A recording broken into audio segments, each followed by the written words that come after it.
Itu yang menyebabkan berlakunya satu lonjakan hadarah tamadun manusia, sebab kerja sama orang ni dengan kepakaran ni, orang ni kepakaran orang ni. Jadi itulah yang kita dapat tafsirkan apa yang berlaku kepada Nabi Adam tadi. Itulah sebenarnya berhubung dengan Nabi Adam. Kemudian Nabi Adam macam biasalah, duduk dalam syurga. Lama kelamaan Allah Ta'ala buat pasangan di Siti Hawa. Saya nak cerita panjang cerita itu kan. Kemudian sampai masanya Nabi Adam ditakdirkan Allah secara tidak sengajanya makan buah-buahan yang dilarang oleh Allah Subhanahu Wa Ta'ala. Dipendekkan cerita sebab dah masuk waktu ke belum? Kalau masuk waktu kita tahulah. Tu. Maka Nabi Adam pun dikeluarkan oleh Allah Subhanahu Wa Ta'ala daripada syurga. Itu nak buat macam mana? Itu keputusan daripada Allah. Walaupun Nabi Adam dia tidak sengaja, dia terlupa. Walaqad ahidna ila adama fanasiya walam najid lahu azma. Kami telah buat perjanjian dengan Nabi Adam untuk taat pada Allah, tapi dia terlupa. Kami tidak dapati dia ada niat, sengaja niat untuk melanggar perintah Allah Subhanahu Wa Ta'ala. Itu disebut dalam Quran. Jadi sebab tu kita tak boleh cela Nabi Adam. Nabi Adam ni derhaka pada Allah, maksiat. Tak?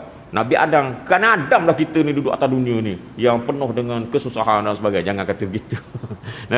Itu makna Adam ni tak sengaja, tak sengaja dengan maksud dia terlupa. Dia makan buah-buahan tadi yang dilarang oleh Allah Subhanahu Wa Ta'ala. Itulah keadaannya yang berlaku sebenarnya. Jadi Nabi Adam, oleh kerana Nabi Adam ni Nabi ni lupa tu macam satu dosa lah, tapi bukan dosa. Nabi ni tak sama dengan manusia biasa. Kalau kita terlupa, tak apalah, dimaafkan. Kita pun tak rasa bersalah sangat. Tapi kalau Nabi kalau terlupa, dia rasa bersalah sungguh-sungguh. Sungguh-sungguh salah. Dan dicela sungguh-sungguh. Dia akan ditegur sungguh-sungguh oleh Allah SWT. Sebab martabat Nabi tinggi, tak boleh lupa-lupa. Kena cana sungguh perintah Allah Subhanahu Wa Ta'ala. Kalau manusia biasa ni tak apalah terlupa. Bagi tahap kita ni bukan Nabi. Itulah keadaannya. Yang berlaku dipanggil sebagai amalan orang-orang yang muqarrabin. Dikata hasanatul muqarrabin, hasanatul muqarrabin, sayyiatul muqarrabin, hasanatul abrar, sayyiatul muqarrabin. Benda-benda baik di sisi kita ni orang biasa ni, tapi di sisi orang dekat dengan Allah, benda tu masih tak molek lagi. Kena tambah lagi, kena amalan kena banyak lagi dan sebagainya. Begitulah kisah Nabi Adam yang saya nak kaitkan dengan hari Jumaat ini. Dan hari Jumaat ni satu keistimewaan yang Allah Ta'ala beri kepada umat Nabi Muhammad sallallahu alaihi wasallam. Iaitulah dalam satu hadis, ada riwayat mengatakan hadis ni tahap dia sampai kepada Hasan, hadis Hasan. Hadis Hasan ni hadis boleh buat hujah lah. Riwayat daripada Ibnu Majah yang mengatakan mammata yaumal jum'ati aw lailatal jum'ati waqahu Allahu min azabil qabri.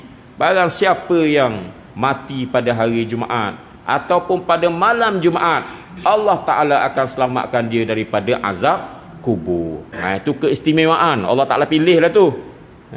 Orang tu sakit dah, sakit air kami, doa-doa yang mati hari Jumaat dah tak, mati hari Sabtu dah tak, Tuhan tak pilih lagi. Macam mana nak buat ni? Tuhan tak pilih lagi dia. Tuhan pilih orang lain yang mati pada hari Jumaat tak. Tapi syarat dia orang yang mati pada hari Jumaat, yang dia tu tidak akan dikenakan azab kubur, syarat dia orang Islam. Kalau orang kafir, saya gunakan istilah orang kafir lah, senang deh. Payah sangat nak sebut apa, non-muslim lah, dan Quran sebut kafir. Kalau orang kafir saudara-saudari, macam mana dia mati pun, mati hari raya pun tak jadi apa saudara. Macam itulah juga. Kecuali dia mengucap 2 kalimah syahadah. Barulah dia ada fadilatnya. Begitulah. Orang tu terlepas daripada azab kubur, maknanya dia masa depan dia cerah. Selebihnya kita serah pada Allah. Adakah dia terlepas pada azab kubur, dia terlepas daripada azab neraka, kita serah kepada Allah. Tidak dinyatakan lebih ni perkara tersebut dalam kitab-kitab tauhid yang ditulis oleh para ulama Islam. Itulah kelebihan hari Jumaat saudara-saudari yang perlu kita hidupkan. Jadikanlah malam Jumaat adalah malam yang kita banyakkan lagi ibadat kepada Allah. Tapi kena ingat pesanan Rasulullah sallallahu alaihi wasallam, la takhussu lailatal jum'ah bil qiyam duna sairil layali. Jangan kamu khususkan malam Jumaat sahaja untuk melakukan qiyamul lail, tidak malam-malam yang lain. Jangan bila malam Jumaat je kita qiyamul lail, malam Jumaat sahaja kita bertahajud, malam lain tak pernah pun jaga untuk sembahyang tahajud. Itu jadi makruh saudara. Dan macam mana yang sepatutnya? Malam lain kita bertahajud, malam Jumaat kita tambahkan lagi. Kita tambahkan lagi kuantiti tahajud kita tadi. Kalau hak biasanya 8 rakaat, 2 rakaat, kita tambah jadi 4 rakaat ke 10 rakaat ke sembahyang tahajud dan sebagainya. Kalau yang biasa tu kita doa sikit-sikit je, malam Jumaat kita tambahkan lagi, gandakan lagi doa-doa tadi supaya dimustajabkan oleh Allah, supaya lebih dimustajabkan oleh Allah Subhanahu wa taala. Itulah keadaannya. Dan ingat satu perkara, masuk waktunya. 5 minit lagi saya cakap lagi dak masuk lagi tu cakap dak. Okey, iaitulah sebenarnya bukan malam Jumaat sajalah. Kenapa dikatakan bahawa bukan malam Jumaat saja kita hidupkan malam Jumaat, bukan hanya malam Jumaat saja kita disuruh hidupkan qiyamul lail, malam-malam lain pun juga kena hidupkan qiyamul lailnya. Ialah kerana saudara-saudari, pada setiap malam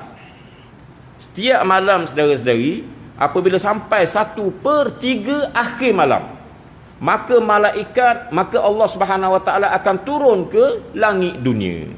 Apa maksud Tuhan turun tu nanti saya sebutkan. Yanzilu Rabbuna tabaraka wa ta'ala ila sama'id dunya kullalailatin hina yabqa sulusul lailil akhir. Allah Ta'ala akan turun ke langit dunia pada setiap malam apabila berlalunya 1/3 akhir malam. Mana apabila 1/3 akhir malam, Allah Ta'ala akan turun ke langit dunia. Lalu Allah Ta'ala berfirman, fayaqul, Allah Ta'ala berfirman, man yad'uni fa astajibulah. Barang siapa yang berdoa pada aku pada masa itu, aku akan perkenankan doa dia. Man yastaghfiruni fa aghfirullah. Barang siapa yang minta ampun dengan aku pada masa itu, aku akan ampunkan dosa dia. Tiap-tiap malam saudara. Sebab tu jangan kata malam Jumaat aja kita hidupkan untuk qiyamul lail. Tiap-tiap malam.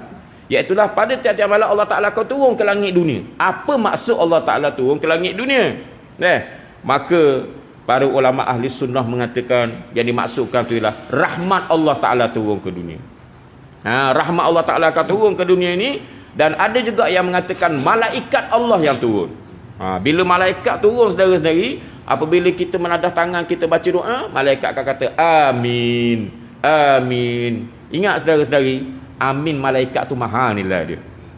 Dia tak sama dengan amin kita ni. Amin kita habis tu. Siapa habis ni? Kita duduk di Kuala Lumpur habis sampai Singapura, sampai ke New York, otak kita berfikir tak? Sampai ke Israel, sampai ke Palestin tidak berfikir lagi. Amin kita macam tu. Tapi amin malaikat ni adalah makhluk yang maksum, bersih daripada dosa saudara. Amin dia cukup mahal.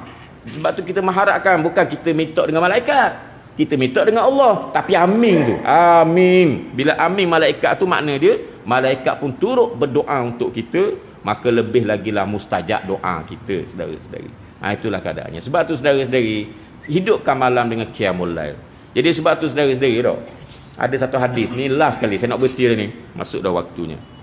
Iaitu dalam satu hadis mengatakan, idza sami'tum siyahaddika fas'alullaha min fadlih fa innaha ra'at malaka. Itu hadis dalam kitab Zadul Ma'ad Ibnu Qayyim, dia disebutkan hadis itu. Berhenti dah bunyi dah. Sikit ke boleh saya terjemah hadis tu je. Iaitu maksud hadis itu ialah apabila kamu mendengar ayam berkokok, hendaklah kamu berdoa kepada Allah. Sebab ayam berkokok itu, dia berkokok kerana dia melihat malaikat. Kita tengok masa mana ayam berkokok. Masa tu lah, masa 1/3 akhir malam tak, dia berkokok bersambung-sambung. Ayam tu ayam ni, ayam pak engahnya, pak longnya semua siapa. Ayam serok tak seroknya ada belaka tu. Ayam kecil, ayam apa nama kecil, ayam kecil tu. Serama dan sebagainya tak. Kokok sungguh sebab dia tengok malaikat. Bila dia tengok malaikat tu sebenarnya, bila kita dengar ayam berkokok, sunat kita berdoa. Tak payahlah tanda-tanda tangan. Kalau kita naik motor, naik kereta, tak payah tanda tangan, sebut je dengan mulut. Kita berdoa pada Allah, insya-Allah. Kenapa ayam tu berkokok? Sebab dia tengok malaikat. Malaikat tu sangat hampir dengan dia. Bila dekat dengan dia tu, dia tengok malaikat tu, dia pun berkokok. Bila dia berkokok, itu menunjukkan malaikat, kita dengar, kita pun dekat jugalah dengan malaikat tu. Jadi malaikat tu akan kata amin, amin. Begitulah. Itu nilainya sangat mahal saudara-saudara. Dah. Jadi ayam kokok ni jangan lupakan peluang untuk kita berdoa. Tapi jangan doa pada ayam. Hukum dia syirik saudara. Syirik, doa pada Allah. Tapi mudah-mudahan Ni makhluk Allah Ta'ala yang Allah Ta'ala pilih, iaitulah ayam jantan dia boleh tengok malaikat, ayam betina tak boleh tengok, saudara. Jadi sebab tu kalau ayam betina bertelur tu, kita nak berdoa je, tak payahlah ayam betina tu kita tak nampak, tak nampak mata dia, tak nampak. Wallahu a'lam bissawab, wabillahi taufiq wal hidayah. Wassalamualaikum warahmatullahi taala wabarakatuh.